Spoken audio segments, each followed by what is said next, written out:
Assalamualaikum warahmatullahi wabarakatuh. Jadi pada pertemuan kali ini kita akan membahas mengenai salah satu bagian dari supply chain yang membahas mengenai nilai, ya. Karena supply chain itu isinya adalah bagaimana apa melalukan gitu ya dari raw material sampai produk akhir, dari upstream sampai downstream. Sehingga di situ ada proses penambahan nilai. Ya, makanya ada di sini kita harus manage penambahan nilai tersebut, ya, value chain management.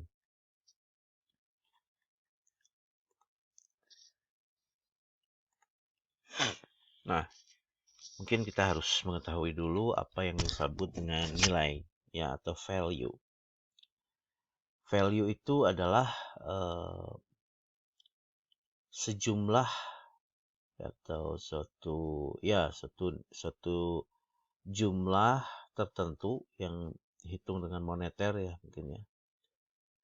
Ya, atau ya, di mana pembeli itu mau bayar dia, ya, mau bayar. Pembeli mau bayar sejumlah tertentu untuk produk atau jasa yang perusahaan tawarkan. Ya. Nah, itu yang disebut dengan value. Sehingga si value ini bisa dihitung juga melalui total revenue-nya. Nah, itu nilai ya. Disebut dengan nilai atau value. Nah, sedangkan value chain itu sendiri adalah proses atau aktivitas di mana perusahaan menambahkan nilai pada produk, ya. Di mana proses-proses itu termasuk di dalamnya adalah ada produksi, ada marketing, ada jaminan setelah penjualan misalnya ya, after sale service. Nah, seperti itu. Ya, jadi itu yang disebut dengan value chain. Prosesnya. Proses di mana perusahaan menambahkan nilai pada produk atau jasa. Sedangkan nilai itu sendiri adalah sejumlah uang yang di mana buyer mau bayar, ya, mau bayar untuk barang atau jasa yang disediakan. Sejumlah uang yang buyer mau bayarkan terhadap apapun yang disediakan oleh perusahaan. Nah, value chain ini bisa dikategorikan berdasarkan tipe organisasinya ya. Ada yang berbasis pada manufaktur, ada yang berbasis pada jasa, ada yang berbasis pada keduanya ya, manufaktur atau jasa. Ya, kalau dari manufaktur ya, raw material itu sudah masuk proses value chain ya. Pemilihan material, kemudian material itu diproduksi ya menjadi barang setengah jadi, itu udah ada value chain-nya. Ya udah muncul aktivitas rantai nilai karena dia begitu barang setengah jadi, barang mentah menjadi setengah jadi itu udah naik nilainya. Ya, kemudian Kemudian jadi barang jadi. Ya. Itu udah jadi nilainya. Kemudian masuk ke pasar ya, diberikan brand ya, naik lagi nilainya. Kemudian ada pelayanan setelah penjualan, naik lagi nilainya dari barang tersebut. Ya, itu manufaktur bicara produk. Sedangkan kalau pada service base, kita bisa bicara di situ bagaimana mendesain ya, mulai dari mendesain sistem pelayanannya, kemudian pelayanan apa yang ditawarkan, ya, sampai customer itu menerima pelayanannya, itu adalah penambahan nilai pada service. Ada yang kombinasi keduanya. Nah, tujuan dari value chain adalah kita menggunakan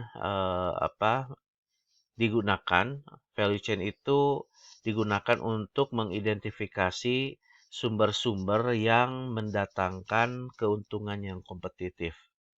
Ya, seperti tadi, misalnya raw material datang, ya, kemudian diproses jadi barang setengah jadi, kemudian menjadi barang jadi dan seterusnya. Itu kita identifikasi proses mana, ya, yang bisa memberikan keuntungan yang kompetitif. Apakah raw materialnya itu berkualitas, kita dapatkan harga yang murah, atau prosesnya yang cukup efisien sehingga ongkos produksinya murah dan seterusnya, begitu ya. Atau bagaimana mendeliverkan ke customer, ya, secara efisien tapi cukup efektif misalnya. Nah, itu adalah proses-proses yang bisa diidentifikasi melalui rantai nilai, ya. Bagaimana supaya mendapatkan yang lebih kompetitif. Secara spesifik sebetulnya rantai nilai ini, dengan kita mengkaji atau mengevaluasi rantai nilai, kita mendapatkan peluang untuk mengurangi ongkos-ongkos gitu ya. Sehingga kita mendapatkan keuntungan dari pengurangan ongkos-ongkos tersebut, ya. Lebih profitable, ya, lebih profitable. Kemudian peluang untuk bisa saja dari value chain ini kita juga bisa menciptakan diferensiasi produk atau jasa. Nah, ini yang menarik ya. Jadi kalau kita lihat rantai nilai, ya, misalnya ini ambil contoh yang gampang. Biasanya kita menggunakan komoditi ya, komoditi agro tuh. Misalnya kelapa lah, ya, kelapa diproses menjadi minyak. Nah, ketika kelapa diproses mulai dari diambil dari pohon, kan itu kelapanya cari yang tua, itu udah naik rantai nilainya tuh. Ya, ada kelapa tua, ada kelapa muda, udah diferensiasi itu. Kelapa tua dan kelapa muda gitu ya. Karena kelapa muda kan eh, ada bisa jadikan minuman yang lebih segar, ya, dan seterusnya. Ada lagi kopior misalnya. Nah, ada kelapa tua, kelapa muda, kelapa tuanya dibuka gitu ya. Kemudian ketika dibuka ada ada limbah tuh, ya, sabut dan ya sabut kelapanya. Sabut kelapanya bisa digunakan untuk apa? Untuk apa sih? Material untuk nyuci nyuci barang itu ya, sabutnya, sabut kelapa. Ada juga untuk media tanaman kalau nggak salah ya. Nah, seperti itu. Kemudian daging kelapanya jadi apa, air kelapanya jadi apa, dan seterusnya. Ya, ada yang jadi gula gitu kan. Nah, itu diferensiasi dari situ. Kalau kita bisa identifikasi, ya, rantai nilai, sehingga nilainya bisa macam-macam. Makanya ada beberapa metode sebetulnya ya untuk mengidentifikasi ini. Nah, termasuk di sini tujuan dari value chain, kita mengkaji value chain adalah bagaimana kita bisa melihat aktivitas menciptakan nilai dari industri-industri yang berpartisipasi dalam supply chain-nya, ya, dalam rantai pasoknya. Itu juga bisa, ya. Artinya misalnya gini, ketika produk jadi, ya, apakah produk itu misalnya ini aja yang mudah mungkin ya, HP ya, HP. HP itu diproduksi mungkin ada yang diproduksi bagian elektroniknya, ada yang bagian casingnya, ada bagian LCD, kamera. Nah, apakah itu dirakit di pabriknya langsung, ataukah dirakit di distribution centernya, dirakit dan dikemas? Nah, itu kan akan memberikan nilai yang berbeda, ya, memberikan nilai yang berbeda pada mata rantainya, ya, pada setiap mata rantai, ya, dengan alasan ongkos. Kalau di pabrik kita langsung rakit gitu ya, kita kirim itu bisa jadi lebih mahal, ya, karena ongkosnya satuan dari ini, satuan dari HP yang udah jadi. Tapi kalau kita kirim ke distributor itu pisah-pisah komponennya, itu bentuk balok, ya, bentuk balok, ya, sebalak-sebalak gitu. kita kirim komponennya aja, LCD-nya aja, casingnya aja. Nah, itu dirakit di sana itu bisa jadi lebih murah gitu ya. Bisa jadi lebih murah. Nah, itu kita bisa lihat value creating untuk setiap partisipan di industri pada mata rantainya ya. Setiap industri pada mata rantainya. Ya, yang paling mudah sebetulnya untuk mengidentifikasi value chain banyak ya, banyak ada metode Hayami ya kemarin bimbingan saya tuh ada ya yang menggunakan metode Hayami itu juga untuk melihat rantai nilai ya, itu identifikasi dari setiap mata rantainya dari raw materialnya raw material work in process-nya sampai produknya, diferensiasinya seperti apa nilainya kalau diproduksi, kemudian tenaga kerjanya, ya itu bisa dihitung seperti itu. Tenaga kerja, ongkos produksi, overhead, ya overhead cost, ya biaya overheadnya, fixed cost-nya, dan seterusnya. Itu kita bisa breakdown seperti itu. Ada lagi modelnya seperti ini ya dengan menggunakan porter ya. Ini menggunakan porter seperti ini. Ya, jadi kita bagi dua, ada primary activity, ada supportive activity. Ya, seperti ini untuk mengidentifikasi value chain. Oke. Nah, ini primary itu adalah proses-proses utamanya ya, proses utamanya yang bisa menciptakan nilai. Dari situ kita bisa mendapatkan margin.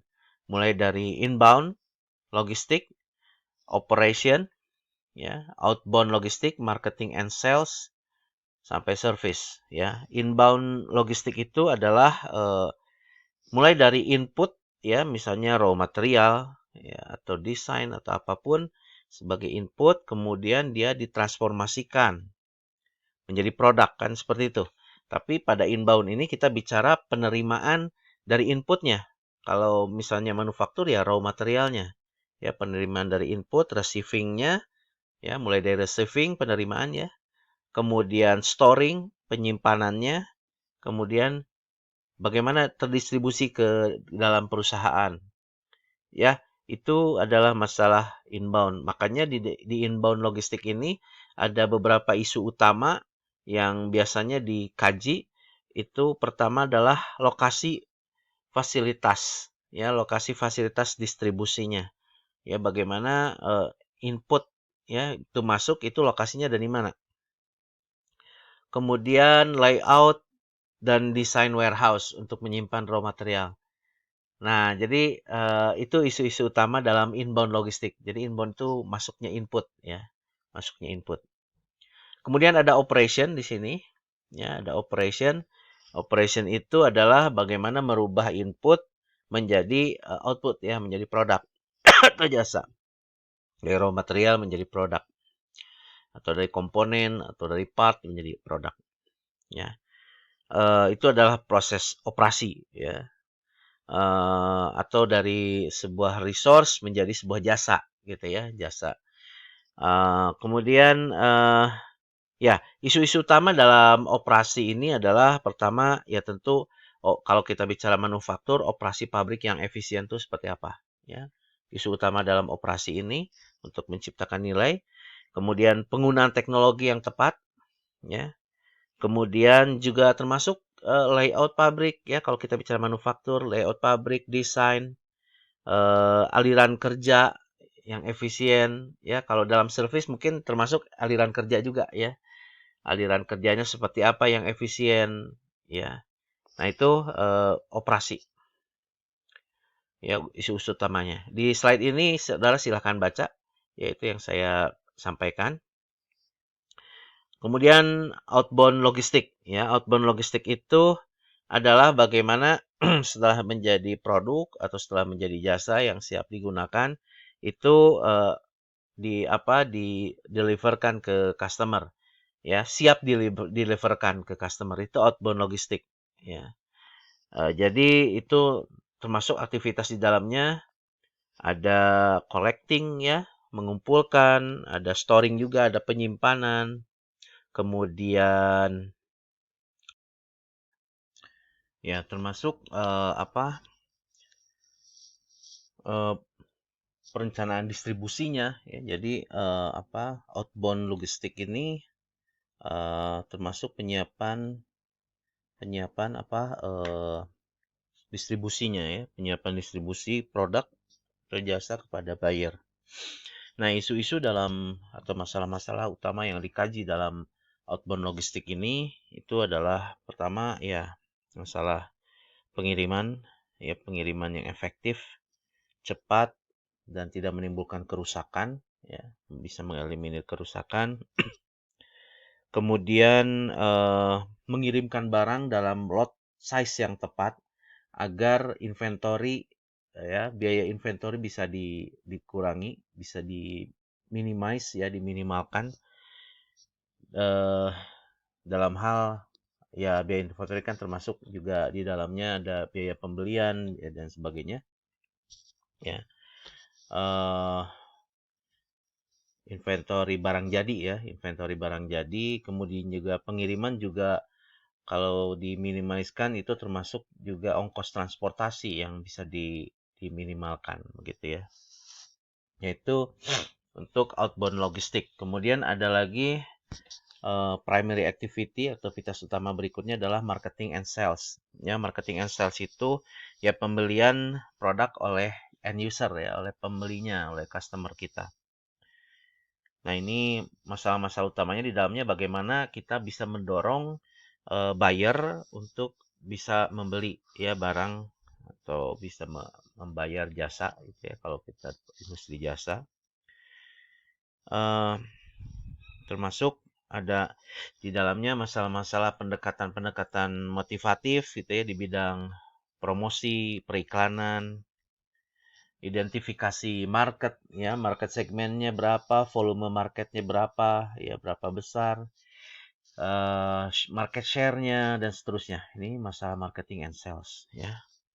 Kemudian yang terakhir adalah primary activity yang terakhir adalah service ya, pelayanan. Ya, bagaimana perusahaan bisa menyediakan pelayanan supaya tujuannya untuk bisa meningkatkan nilai produk atau jasanya dan juga bisa minimal bisa mempertahankannya gitu ya. Misalnya perusahaan mempunyai sistem pelayanan dalam masalah respon ya. Kemarin ya pertemuan sebelumnya kita bahas tentang ECR ya, efektif customer response ya, sistem seperti itu misalnya. Kemudian kualitas personelnya dalam melayani. Nah, ini bagian service. Nah, kalau kita bisa identifikasi di sini, tujuan utamanya nanti kita ingin mendapatkan margin sebesar-besarnya ya, sehingga kita bisa profitable.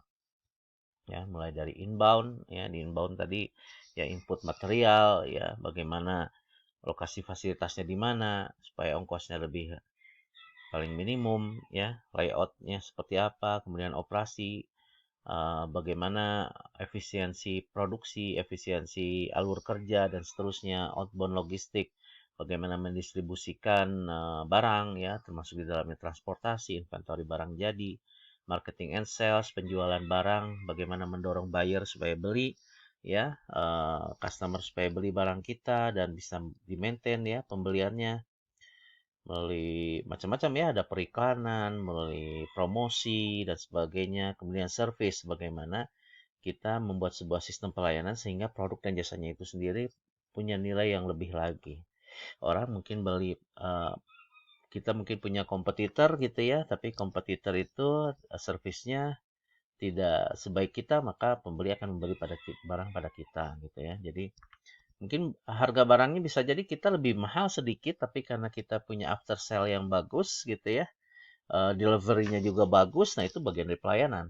Orang cenderung memilih barang bisa jadi yang lebih mahal gitu ya, apalagi kalau barangnya sama tapi pelayanannya lebih. Nah, itu kira-kira ya di bagian service itu seperti itu. Jadi kita bisa lihat barang itu bisa nilainya bisa meningkat dengan service bahkan.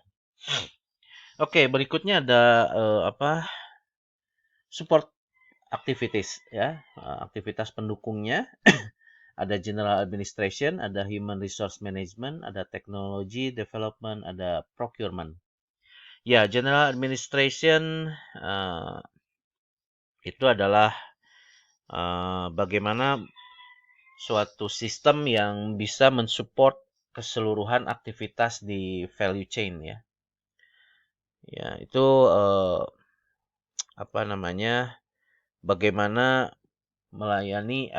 bagaimana mengorganize keseluruhan perencanaan secara efektif gitu ya, bisa membuat suatu perencanaan yang efektif. Nah, itu masalah general administration.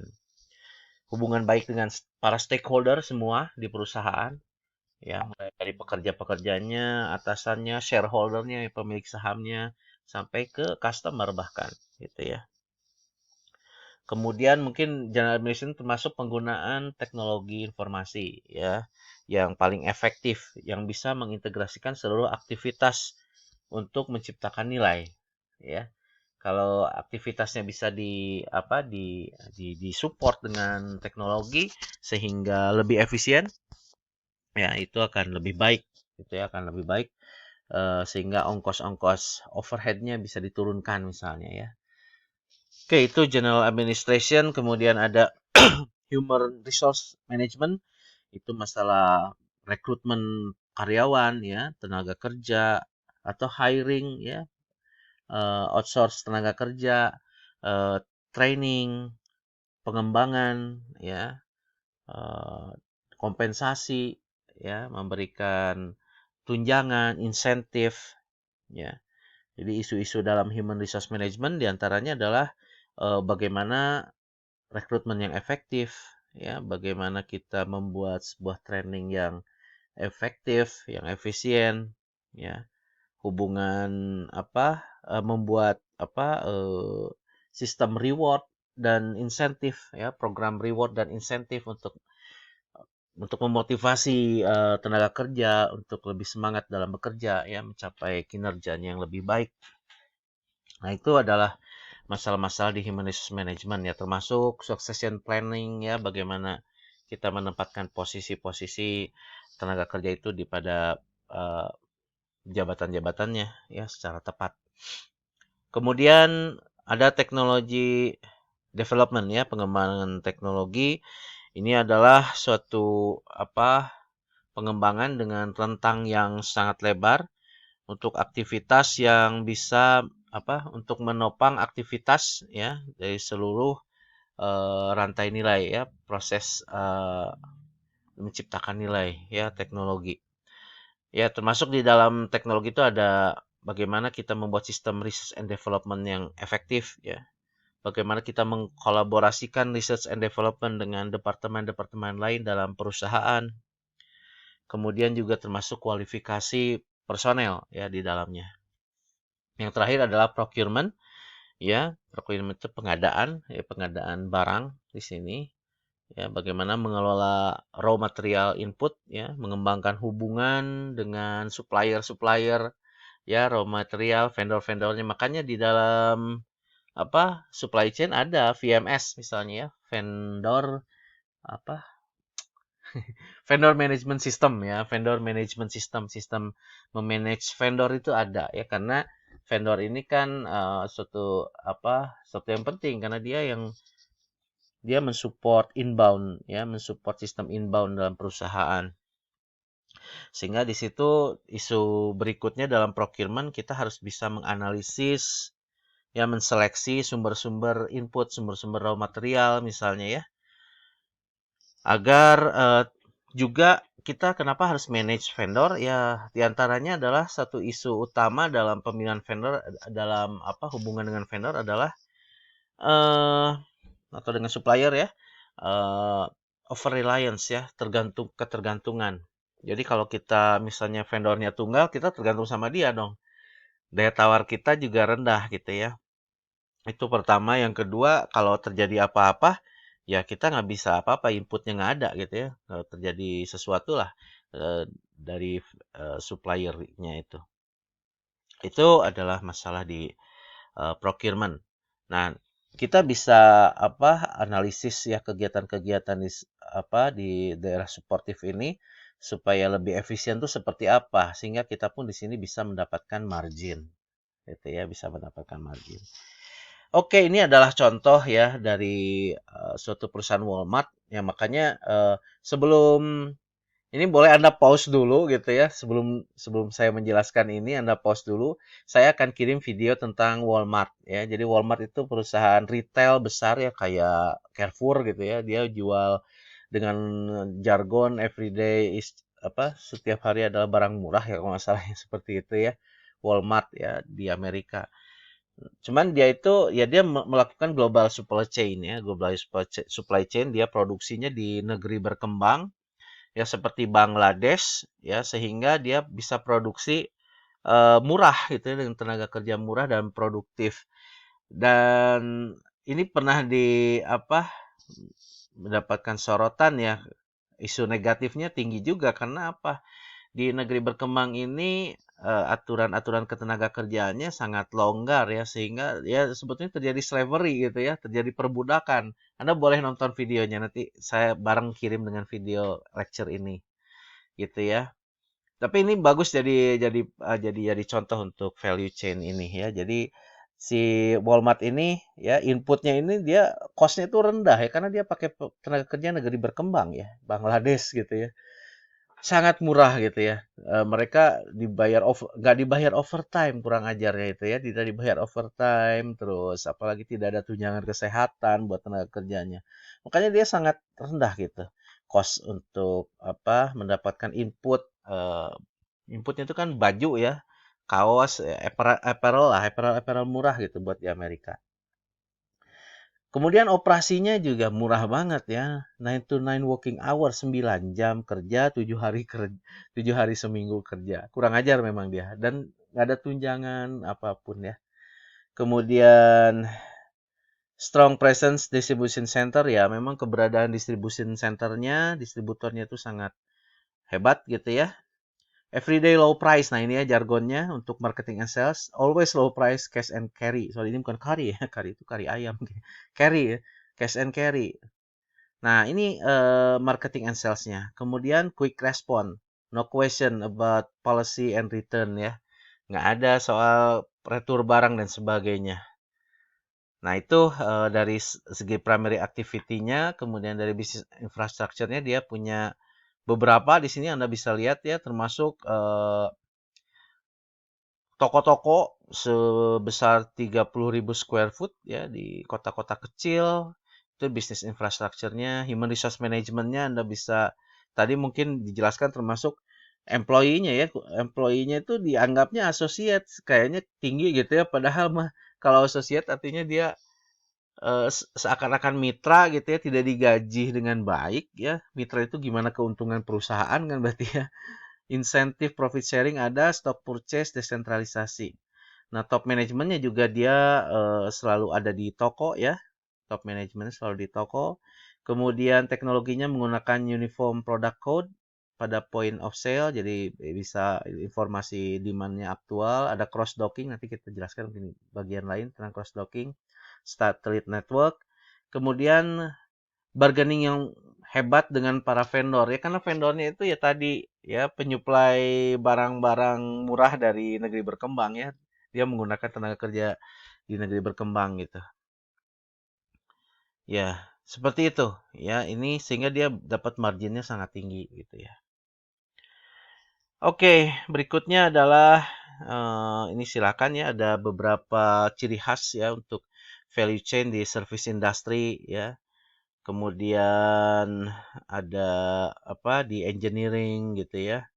Oke, ini berikutnya adalah mengenai bagaimana kita mengukur ya value chain itu. Ada balance scorecard ya, balance scorecard itu dia menggunakan 4 perspektif ya.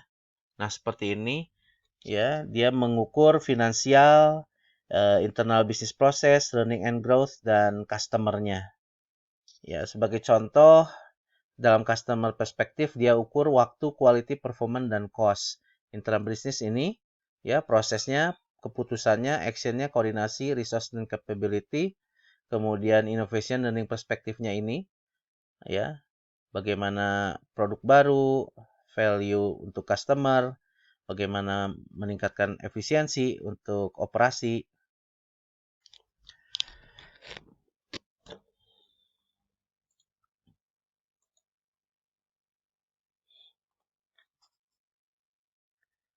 Ya, kemudian ada financial perspektif, ya.